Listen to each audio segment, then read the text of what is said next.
So, good day, everyone. This is the first topic for ES17 or Engineering Mechanics 2 or the dynamics of rigid bodies, which I will discuss about the rectilinear of a particle, that is the rectilinear motion of particles, specifically for the rectilinear kinematics for continuous motion. So, the main reference for this topic is from Hibbeler, that is Engineering Mechanics Dynamics 12th edition, and it is uploaded. The book already is uploaded in the LMS. So, just an introduction to dynamics of rigid bodies. When we define mechanics, it is actually a branch of the physical sciences that is concerned with the state of rest or motion of bodies subjected to the action of forces. So technically, mechanics is part of physics, and mechanics has two branches, that is statics, and the other one is dynamics. So when we define statics, this is concerned with the equilibrium of a body that is either at rest or moves with constant velocity, while dynamics, which is the main subject, is concerned with the motion of bodies under the action of forces. And for dynamics, it has also two branches. We have kinematics and kinetics. For kinematics, it treats only the geometric aspects of the motion, while kinetics is the analysis of the forces causing the motion. Since we're talking about rigid bodies, rigid body is an idealization of a solid body in which deformation is neglected. So since this is dynamics of rigid bodies, when we analyze an object, we consider that as a rigid body whenever a force is applied. So therefore, there is no deformation, or the deformation on the body caused by the forces are neglected, because we have a separate subject for that, which is mechanics of deformable bodies, which we consider in the analysis the deformation of the body. So again, dynamics, it has two branches. These are kinematics and kinetics. Like what I've said earlier, kinematics is relates the geometric aspects of the motion, and these are the displacement, velocity, acceleration, and time without reference to the cause of the motion. And kinetics is used to predict the motion caused by given forces, or to determine the forces required to produce a given motion. And to develop these principles, the dynamics of a particle will be discussed first, and followed by topics in rigid body dynamics in 2 and 3 dimensions. So, what I discussed before during our orientation, um, midterm topics is focused on particles, and finals will be focused on the rigid bodies. So, in terms of the history the um, of the development of the principles of dynamics, the principles of dynamics developed when it was possible to make an accurate measurement of time. So the first one is Galileo Galilei, who was one of the first major contributors to this field, and his work consisted of experiments using pendulums and falling bodies. We have also the one of the famous scientists. He is Isaac Newton, and he noted his work is noted for his formulation of the three fundamental laws of motion and the law of universal gravitational attraction. And shortly after these laws were postulated, important techniques for their application were developed by Euler, D'Alembert, Lagrange, and others. So there are many problems in engineering whose solutions require application of the principles of dynamics. So the first one is we can actually apply the principles of dynamics to the structural design of any vehicle, such as an automobile or airplane. And this requires, which it requires consideration of the motion to which it is subjected. And this is also true for many mechanical devices, such as motors, pumps, movable tools, industrial manipulators, and machinery. And furthermore, predictions of the motions of artificial satellites, projectiles, and spacecraft are based on the theory of dynamics. So, actually, in dynamics of rigid bodies, it has a topic for space mechanics, but in our course outline, I did not include the space mechanics because it is not we will not tackle the space mechanics rather because it is not related to our field. So in terms of the problem solving, dynamics is considered to be more involved than statics since both the forces applied to a body and its motion must be taken into account. And also, many applications require using calculus rather than just algebra and trigonometry. So during our, if ever I will solve some problems for any topics in dynamics of rigid bodies, the most common application that we will use is calculus. And in any case, the most effective way of learning the principles of dynamics is to solve problems. So to be successful at this, it is necessary to present the work in a logical and orderly manner as suggested by the following sequence of steps. So the first one, you read the problem carefully and try to correlate the actual physical situation with the theory you have studied. Second, it's better to draw any necessary diagrams and tabulate the problem data. You need to establish a coordinate system and apply the relevant principles generally in mathematical form. And afterwards, you solve the necessary equations algebraically as far as practical. Then use a consistent set of units and complete the solution numerically.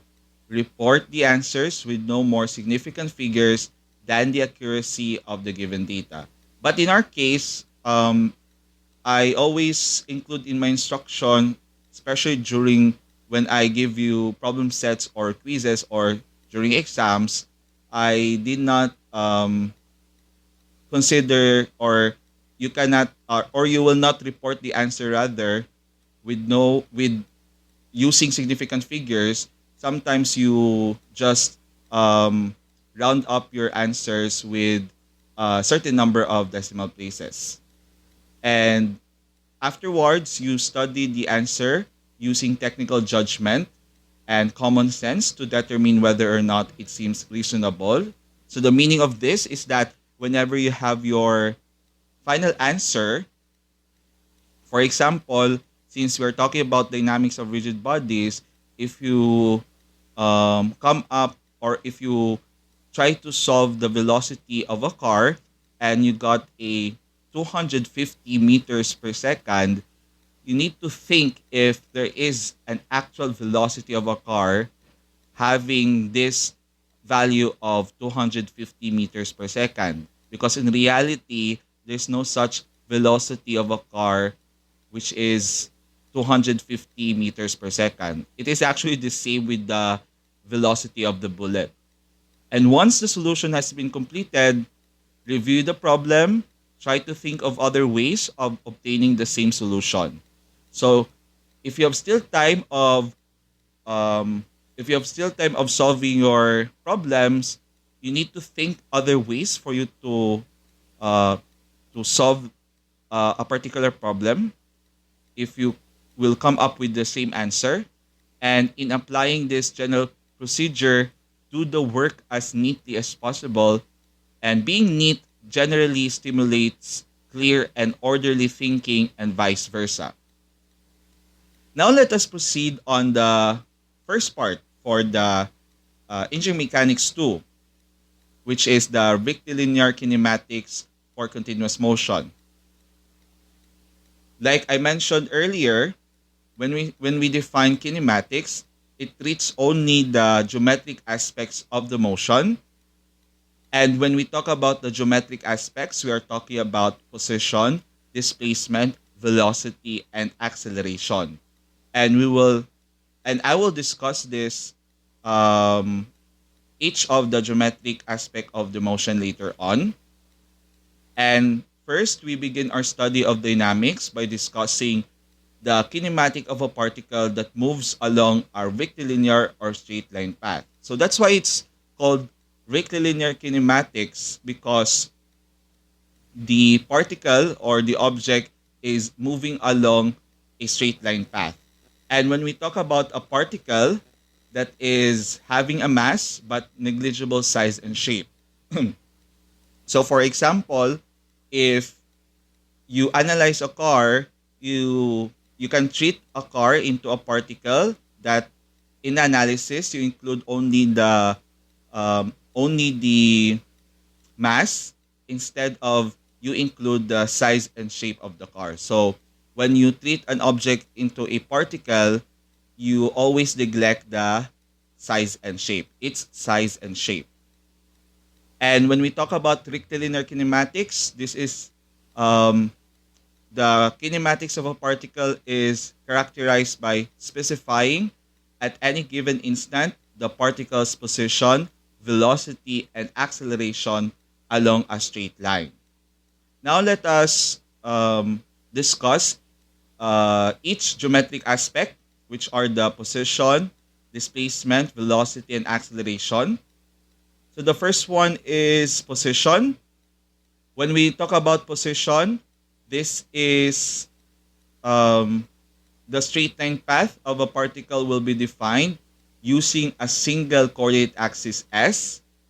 So if you have this horizontal line or the coordinate axis or the straight line path for the particle, and if you have the particle and the origin on the path is a fixed point, and from this point, the position coordinate S is used to specify the location of the particle at any given instant. So say this is the origin. It is located at the left of your particle. So therefore, your position is measured from the origin. So from the origin going to the particle, that is your position S. And the magnitude of S is the distance from origin to the particle, usually measured in meters, that is in SI, or English, or feet in English units. And the sense of direction is defined by the algebraic sign on the position S. Although the choice is arbitrary, in this case, S is positive since the coordinate axis is positive to the right of the origin. Likewise, it is negative if the particle is located to the left of the origin. And take note, the position is a vector quantity since it has both magnitude and direction. The next one is displacement. It is defined as a change in its position. So let us say the particle is moving to the right. So this is the new position of your particle. And from that, from the initial position going to the new or final position, that is the displacement, which is referred as delta S. And for the position of your final, the new position of this particle is measured again from the origin. And from that, the displacement is defined with delta S is equal to S pi minus S. And when we talk about delta, that is actually um, saying or finding the difference between the final and initial. So that is actually the final position minus the initial position. So delta S is positive since the particle's final position is to the right of its initial position. Likewise, if the final position were to the left of its initial position, delta S would be a negative. And the same with position, displacement is also a vector quantity, and it should be distinguished by the distance from the distance the particle travels. And the distance traveled is a positive scalar that represents the total length of path over which the particle travels. The next geometric aspect is velocity. So if ever um, our particle is moving to the right, therefore it moves from the initial position going to the final position. Therefore, it has a velocity, its initial velocity. And for velocity, we have actually uh, two definitions to consider. We have average velocity and instantaneous velocity. When we talk about average velocity, the particle moves through a displacement delta S during the time interval delta t, that is displacement over total time. And it is actually defined with delta S over delta t. And when we talk about instantaneous velocity, that is the velocity of an object in motion at a specific point in time. And it is actually defined with v is equal to ds over dt. So that is the first derivative of your position with respect to time. And since delta t or dt is always positive, because we all know that time will have a positive magnitude, the sign used to define the sense of the velocity is the same as that of delta s or ds. And if the particle is moving to the right, therefore the velocity is positive. And if the particle is moving to the left, therefore the velocity is negative. Since we're talking about magnitude of the velocity, we have actually what we call speed. So the magnitude of the velocity is known as the speed, and it is generally measured or expressed in units of meters per second or feet per second. And we have also average speed. Average speed means a positive scalar and is defined as the total distance traveled by a particle, that is st, divided by the elapsed time or time interval delta t. And as shown here in this figure, if you notice, delta s, that is the displacement, that is the final minus the initial position of your particle, while st is the total distance traveled by your particle, which is represented with st. So that's why there is a difference between average velocity and average speed. And lastly, I will discuss about acceleration. So for acceleration, the same with velocity, it has average acceleration and instantaneous acceleration. When we talk about average acceleration, that is the change in velocity divided by an elapsed time. So say this is your particle again with an initial velocity and it moves to the right with its final velocity. Therefore, it will have a change in velocity which is represented with an acceleration. So the average acceleration is defined as delta v over delta t, and the delta v represents the difference in the velocity during the time interval. So that is the final velocity over the initial velocity. And we have also instantaneous acceleration. This is the acceleration of the object at different instant of time or at given time of motion. And it is defined as A is equal to dv over dt, or A is equal to d squared s over dt squared. So therefore, that is the first derivative of your velocity with respect to time, or the second derivative of your position with respect to time. So for acceleration, both the average and instantaneous acceleration can be either positive or negative. And when we describe positive acceleration, it means that the particle is speeding up or the velocity is increasing, therefore it will act to the right. While negative acceleration means the particle is slowing down or the velocity is decreasing. So this is what we call deceleration. So for deceleration, this is the time that the object will stop, and therefore it will act to the left. Also note that when the velocity is constant, the acceleration is zero, since from the equation of delta v, that is final minus the initial, it will have a value of zero, and units commonly used to express the magnitude of acceleration are meter per second squared or feet per second squared. So talking about the equations mentioned earlier, we have this two equations. V is equal to ds over dt and A is equal to dv over dt.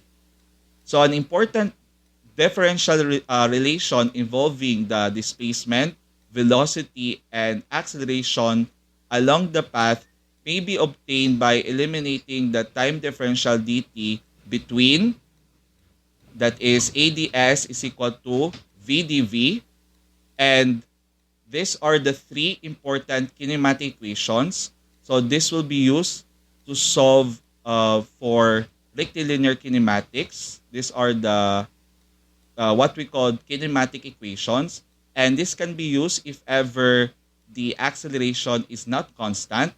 However, if we encounter a problem that is the acceleration is constant, we have other three equations, and each of the three kinematic equations can be integrated to obtain formulas that relate the constant acceleration, velocity, position, and the time. So we have velocity as a function of time. We have also position as a function of time, and velocity as a function of position.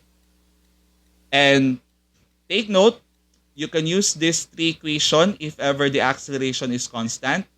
And the common typical example of constant accelerated motion occurs in a freely falling body. So the acceleration of a freely falling body, usually denoted by gravity, is equal to 9.81 meter per second squared, or 32.2 feet per second squared.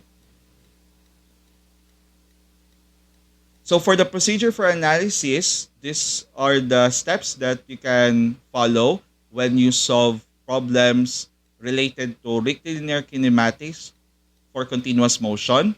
So the first thing is you establish coordinate system. You establish a position coordinate S along the path and specify its fixed origin and positive direction.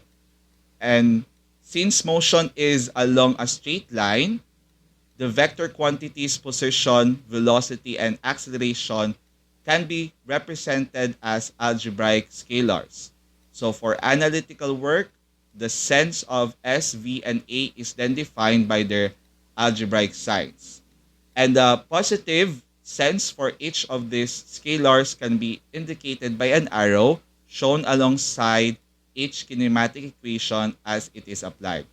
And once you establish your coordinate system, you can now apply or use the following formulas, which are the kinematic equations, and it depends if the problem is about free falling body or a problem which the acceleration is not constant. So if ever the acceleration is not constant, you will use this three kinematic equation. And if a relation is known between any two of the four variables, then a third variable can be obtained by using one of the kinematic equations, since each equation relates all three variables. And if ever formulas used when the acceleration is constant is limited only. So it is used when the acceleration is constant and the initial conditions are S is equal to SO and V is equal to VO when the time is equal to 0. And after this one, I will discuss about four problems for the rectilinear kinematics for continuous motion.